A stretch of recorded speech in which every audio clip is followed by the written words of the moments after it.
Hola a todos, soy Ismael García Villarejo con la producción de José Jiménez y la realización de Manuel Hernández. Y hoy es 15 de noviembre y esto es Finanzas.com. Bienvenidos.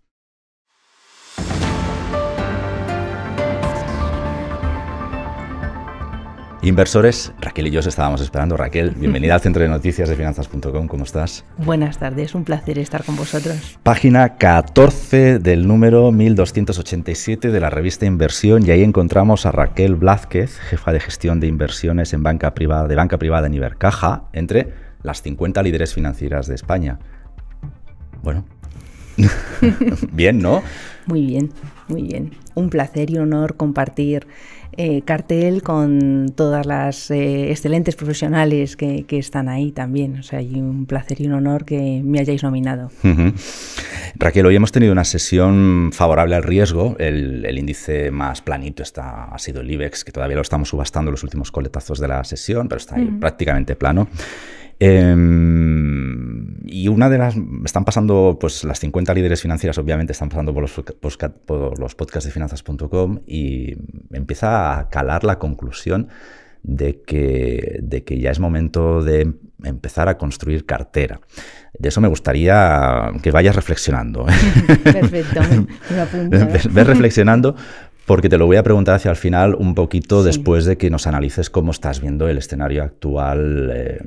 No sé si compartes, entiendo que sí, porque al final es un diagnóstico bastante transversal de los grados de incertidumbre que estamos viviendo particularmente este año, y en cualquier caso, cómo lo estáis combatiendo o cómo está afectando a tu día a día, casi si me lo quieres contar a nivel personal, Raquel, ¿no? Pues bueno, la verdad es que como bien describes, ¿no? La verdad es que 2022, año que estamos a punto de cerrar, quedan poquitas sesiones, poquito tiempo, pero estamos viendo un año de mercados muy atípico, porque siempre venimos diciendo que, bueno, pues es un mantra que aporta a las carteras la diversificación, y siempre pues nosotros como profesionales de mercados financieros y del mundo de la inversión hablamos de la diversificación en la construcción de carteras, y es una de las recomendaciones básicas que damos a los clientes. Para nosotros sigue siendo una tesis perfectamente válida, que sigue intacta, pero este año no ha funcionado. Este año no ha funcionado porque estamos viendo cómo, si miramos mercado americano, que puede ser el mercado pues más global, ¿no? Y más abierto del mundo, y del que tenemos también más datos históricos, pues si nos vamos a los últimos 100 años, 2022 es el peor año de los últimos 100 años, con el Standard & Poor's cayendo pues cerca de un 20%, en el entorno del 17% con las subidas de ayer y hoy, ¿no? Y los bonos del Tesoro americanos pues también cayendo cerca de un 15, 16, 17%, ¿no? Por ahí están, ¿no? Tendríamos que remontarnos a 1931 o a 1941 o a 1969, que son los 3 años en los que los dos activos por excelencia de inversión, tanto renta fija como renta variable, dieron negativo. El resto de los años, de esos 100 años, nunca ha habido esa situación, si ¿no? tienes Por lo tanto, ahora en memoria si la renta fija se ha comportado nunca tan mal como este año. En 1931 sí. Peor este año. Bueno, no, pero peor que este año no, porque en 1931 sí que fue peor porque la bolsa cayó un 40%, 40-50%, pero la renta fija no, cayó un poquito, cayó menos, ¿no? Con lo cual este año, pues la verdad es que nuestro día a día pues está en apoyar mucho a los equipos comerciales, ¿no? Pues hacer mucha pedagogía con el equipo comercial y también con el propio cliente, ¿no? Tratarle de explicar, bueno, qué es lo que está pasando, y que en este momento pues no es momento de tomar decisiones precipitadas, ¿no? De salirse en un momento en el que pues eso, la renta variable pues lleva esas caídas y la renta fija igual, en un contexto en el que además estamos empezando a ver quizá la luz al final del túnel en uno de los motivos que ha movido o que ha llevado a este comportamiento de los mercados, que es la inflación, ¿no? Que si quieres, la inflación y sus repercusiones en el tema de los bancos centrales, ¿no? Vamos con ello. ¿Tenéis vuestra apuesta o vuestros estudios? ¿Habéis proyectado en qué rango se estará moviendo la inflación, pues por ejemplo, durante 2023? Hay estimaciones de consenso de mercado, o sea, yo creo que, y dependiendo en qué mercados hablemos, entiendo que me estás preguntando, o bien por Europa. Sí, por el próximo, la zona del euro. Zona euro y Estados Unidos, o sea, mercados desarrollados, ¿no? Yo sí que creo que en Estados Unidos pues ya parece una realidad, a la luz del dato que vimos el jueves pasado, que con la inflación general al 7,7 y la subyacente pues al 6,3%, pues parece que entraríamos en un periodo de desinflación, o sea, de desaceleración del crecimiento de las tasas de inflación. Todavía vamos a tener crecimiento, pero a menores tasas, ¿no? Con lo cual, eso en Estados Unidos parece que ya lo tenemos encima de la mesa. Nos falta ver eso en Europa. Esta semana y hoy mismo hemos tenido el español, el la 7,3, confirmación, efectivamente, del dato español, que ya se está desacelerando con respecto a los datos anteriores, pero tenemos que ver eso a nivel general, a nivel europeo. Sí que creemos que en los próximos meses vamos a ver eso. Eso mismo que hemos visto en Estados Unidos se va a extrapolar también en la parte europea. ¿Por qué? Porque hay 4 factores que mueven la inflación que nosotros pensamos que quizá han tocado pico. El primero de los factores es el incremento de precios en materias primas. Y el incremento de precios en materias primas fue muy fuerte en la primera parte de este año, pero si miramos después del verano, desde que se marcaron los picos, después del verano lo que hemos visto es una desaceleración, una relajación en los precios de algunas materias primas. Estamos hablando de materias primas energéticas, materias primas industriales o inclusive alguna materia prima alimenticia como el trigo o el maíz. Está en niveles elevados, pero no está en máximos. Hemos empezado a ver ciertas caídas. El segundo factor es que cuando hay incrementos de precios en materias primas, también se producen incrementos de precios en los bienes. Y lo que estamos viendo es que en las encuestas de indicadores adelantados, los ISMs, los PMIs, las compañías, las empresas que responden a esas encuestas, ya están diciendo que sí, que van a subir precios, pero a menor ritmo. O inclusive ya se está viendo una desaceleración también en esos subindicadores de precios de esas encuestas. En la parte de servicios, que sería el tercer factor, pues lo que ha habido también es una salida muy fuerte, ¿no?, de la demanda post-pandemia, y lo que hemos visto pues es un incremento de los servicios de hoteles, transportes, actividades de ocio, etcétera, y eso pues también estamos viendo ahí cierta desaceleración. Y en la parte de salarios, ¿no?, que sería el último factor que influye en las presiones inflacionistas, pues estamos viendo cómo hay compañías que ya en el preanuncio, en los anuncios, en las publicaciones de resultados, están anunciando o bien que congelan las contrataciones o bien que hay despidos, efectivamente, y pues entonces lo que estamos viendo es que hay un menor dinamismo también del mercado laboral, con lo cual pensamos que no vamos a ver esa presión inflacionista en la parte de salarios. Todo ello ya llevaría a que parece que nos adentramos en ese periodo de menor crecimiento de las presiones inflacionistas, y a eso habría que acompañarle el hecho de que hay un efecto base. El efecto base es que el año pasado, por estas fechas, teníamos datos de inflación ya más altos, y en cuanto comencemos el 2023, que fue inicios de 2022 con datos de inflación más altos, el efecto base comparativo va a ser menor, con lo cual vamos a ver una desaceleración. Y entonces, respondiendo a tu pregunta, pues creemos que para 2023, desde luego, vamos a estar significativamente por debajo de los niveles de inflación que hemos visto este año, en 2022, y quizá a finales de 2023 iríamos a ese entorno más normalizado de las tasas de inflación en el entorno del 2-3%. Raquel, un par de reflexiones a ver cómo nos puedes ayudar a encajarlas correctamente. Es verdad, el efecto base es más que evidente, pero también parece más que evidente que los altos precios que se han ido construyendo estos meses se van a quedar ahí, porque yo al menos no he visto, si no me he perdido nada, inflaciones negativas en proyección en ningún tipo de informe. Por tanto, parece que los precios que se han ido creando durante meses atrás se van a quedar ahí, a pesar de que hay puntos ya deflacionistas, como señalabas, como la energía. Incluso la energía creo que se espera que sea más deflacionista en diciembre, todavía al menos en el caso de España. Sí. Hay elementos que, por ejemplo, son llamativos del comportamiento de los precios. Si nos cogemos los datos de hoy en España, el 7,3, que es un poquito más relajado, pero la subyacente sigue clavada ahí en el 6,2. No sé si eso os preocupa a vosotros en Ibercaja.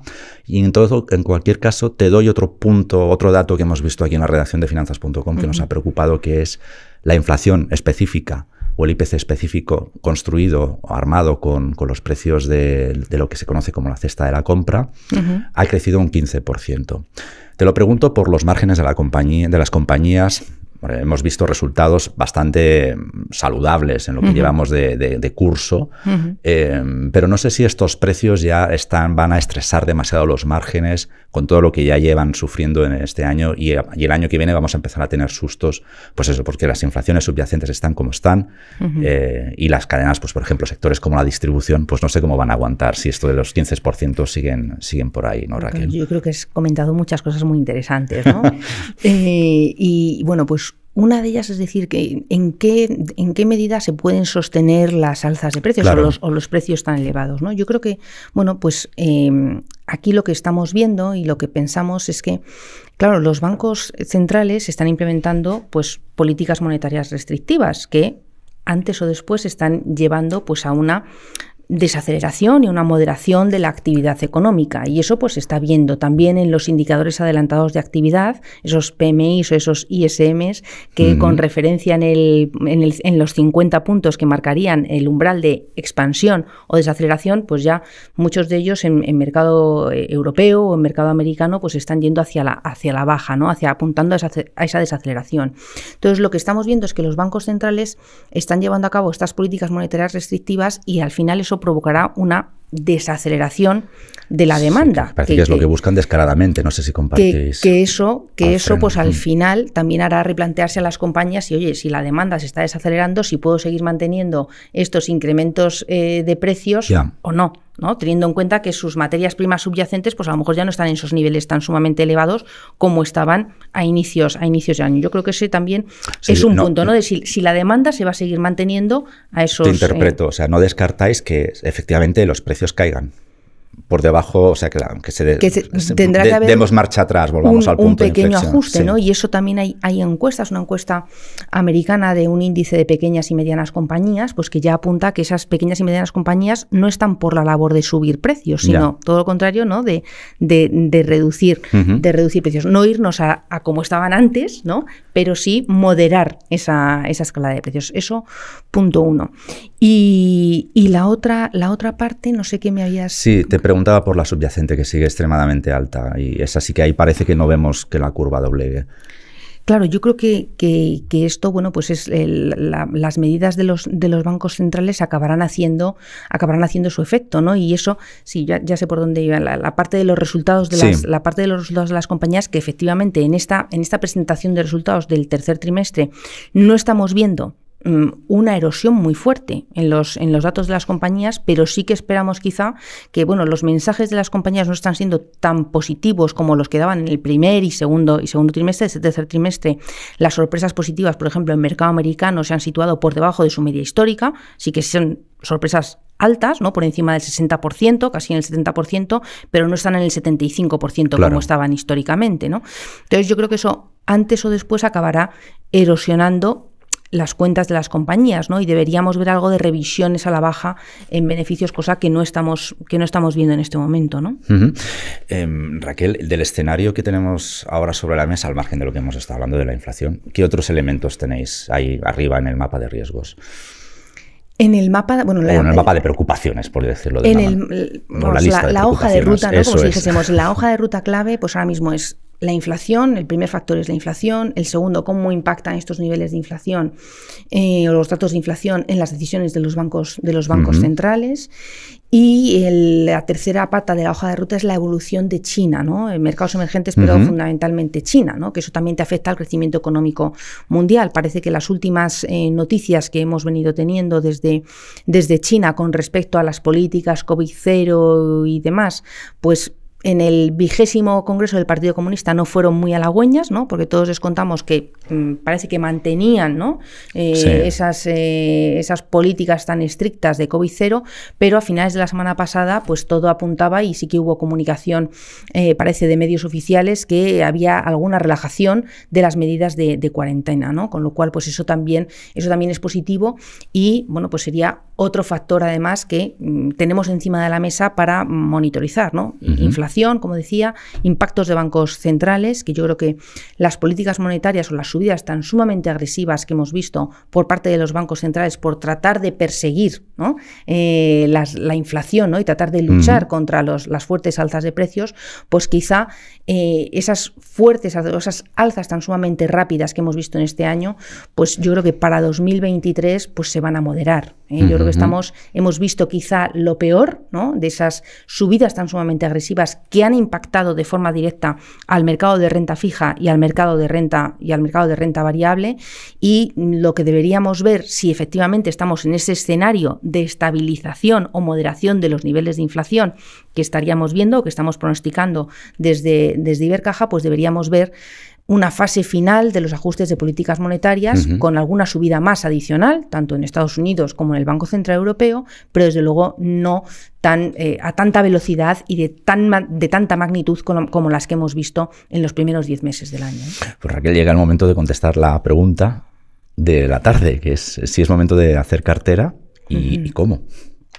Nosotros pensamos que sí, o sea, si estamos efectivamente pues en ese escenario que decíamos, ¿no?, de moderación de las tasas de inflación, pues la erosión que hemos visto, sobre todo en los activos de renta fija, que quizá yo creo que ha sido el farolillo rojo de este año, quizá porque el inversor, pues las caídas de la parte de renta variable, el inversor más audaz, ¿no?, que es o más moderado, que tiene una parte de la cartera en renta variable, asume esas caídas, ¿no?, entre el 10 y el 20%, pues bueno, entra dentro de lo asumible en el activo de renta variable, pero a lo que estamos menos acostumbrados o a lo que está menos acostumbrado el inversor es a unas caídas pues de esa misma magnitud o inclusive mayores, claro, en la parte de renta fija.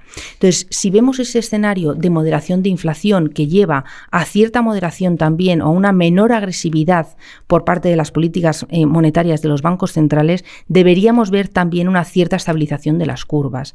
Ahora me estoy acordando, pues por ejemplo, ¿no?, ya el bono a 2 años en Estados Unidos hace unos días estaba ya al 4,70, sí, ¿no?, y prácticamente te estaba descontando ya, y los tipos de referencia están al 4. O sea, es que los activos financieros te están descontando ya, están poniendo en precio un escenario mucho más tensionador que lo que en este momento pues está descontando o claro, estaba la política monetaria del Banco de la Reserva Federal Americana en este momento, ¿no? Entonces sí que pensamos que gran parte de la erosión ya está metida en precio en la renta fija, y creemos que es una oportunidad en este momento. ¿Por qué?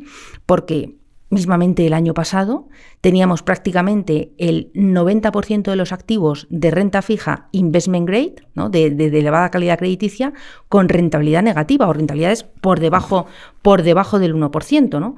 Ahora estamos en el segmento contrario, en el lado contrario. Ahora tenemos un 95% de los activos de renta fija que te dan rentabilidades superiores al 3%, y no hace falta irnos a poca calidad crediticia, o sea, con elevada calidad crediticia, sí, con investment grade, podemos hacer cartera, ¿no?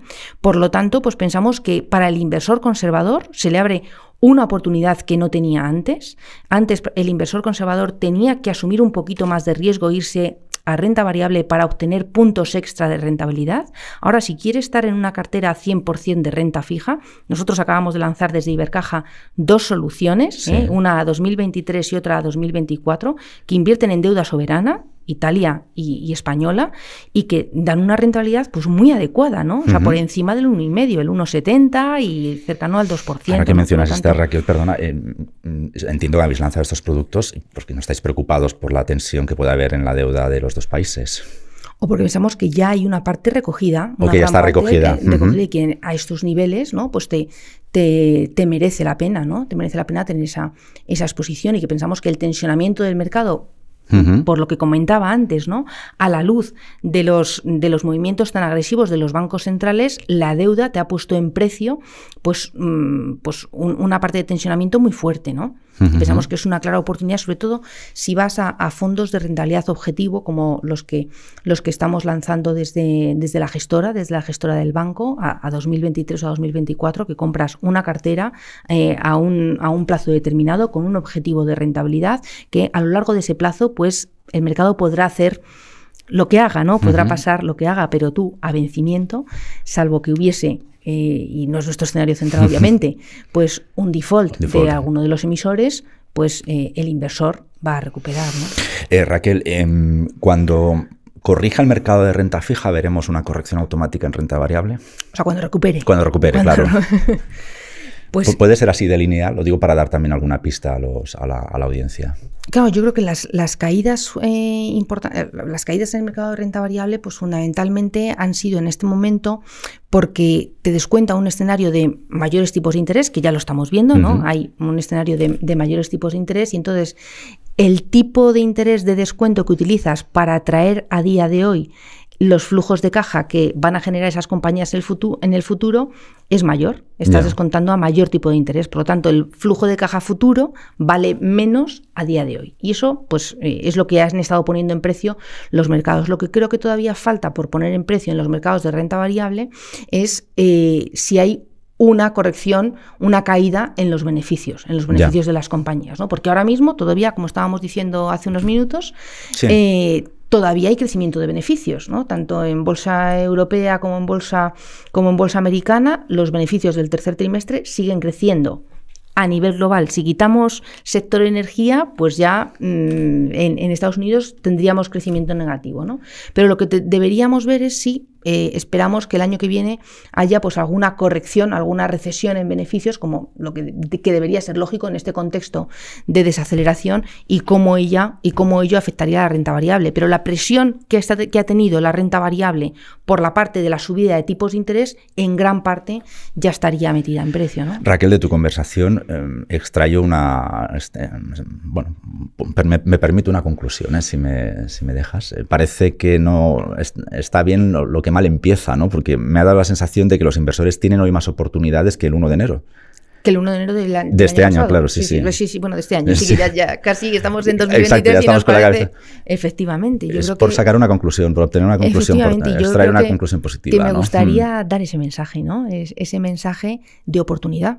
Oportunidad que no veíamos en su momento para el inversor más conservador, porque en las carteras que nosotros seguimos pensando que la diversificación de carteras, el asesoramiento profesional, la gestión delegada en inversores profesionales, pues sigue teniendo totalmente la validez, pero sí que para el inversor profesional era mucho más difícil encontrar rentabilidad para un inversor conservador en la parte de renta fija, porque no había prácticamente rentabilidad en la parte de renta fija. Hay que recordar que el bono a 10 años alemán estaba al 0,4, 0,5, ¿no? A inicios de este año, y ahora está en el entorno del 2. Sí. Y nos parece que tenemos la memoria muy corta, ¿no? Nos parece que ha estado en el 2 siempre. Y menudo estirón del 0,4 al 2. Claro, y esa es la erosión, ¿no? Que han tenido el inversor que ha estado invertido, ¿no? Claro. Ha sufrido esa erosión, ¿no? El mensaje esperanzador que tratamos de dar es esa oportunidad para el nuevo inversor, y para el inversor que ya haya estado posicionado, pues pensamos que ese movimiento tan sumamente agresivo que han tenido los mercados, pues a raíz de los movimientos tan fuertes y a una velocidad muy rápida de los bancos centrales, pensamos que eso va a pausar siempre y cuando pues veamos esa moderación o estabilización de los niveles de inflación. Raquel Blázquez es jefa de gestión de inversiones de banca privada en Ibercaja. Raquel, muchísimas gracias por hacer podcasting con nosotros esta tarde. Un placer, muchísimas gracias a todos. Y a vosotros, amigos inversores, seguid pendiente de la programación de Finanzas.com en este mismo canal. Mañana Alejandro Ramírez con la apertura y sus hechos relevantes. Gracias, como siempre, por el privilegio de vuestro tiempo y hasta la próxima.